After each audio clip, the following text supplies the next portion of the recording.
જેમ કે આપણે જોઈ શકીએ છીએ આ દાણ છે અને આ જે મકાઈ ખોળ છે, તો આ ગૌમાતાને ખવડાવવામાં આવે છે. કોન્સન્ટ્રેટ કહી શકીએ અથવા તો ખોળ કહી શકીએ, જ્યારે દૂધ કાઢવાની પ્રોસેસ હોય છે ત્યારે.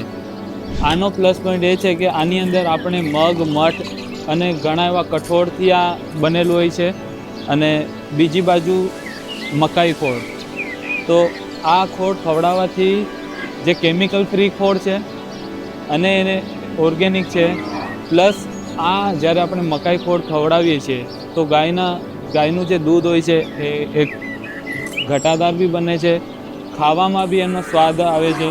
અને એનો પ્લસ પોઈન્ટ છે કે જે આપણે જડીબુટ્ટીઓ જે ખવડાવીએ છીએ, જેના થકી એ વેલ્યુ એડેડ જે મિલ્ક છે એ કહી શકીએ. જનરલી જે મિલ્ક હોય છે એ નોર્મલ મિલ્ક હોય છે, પણ વેલ્યુ એડેડ મિલ્ક એ ત્યારે થઈ શકે જ્યારે આપણે સારા દાણ, સારું ખોળ ગૌમાતાને ખવડાવશું, તો એનું જે આઉટપુટ દૂધના થકી આવશે એ વેલ્યુ એડેડ દૂધ અને વેલ્યુ એડેડ ઘી તરીકેથી આવશે.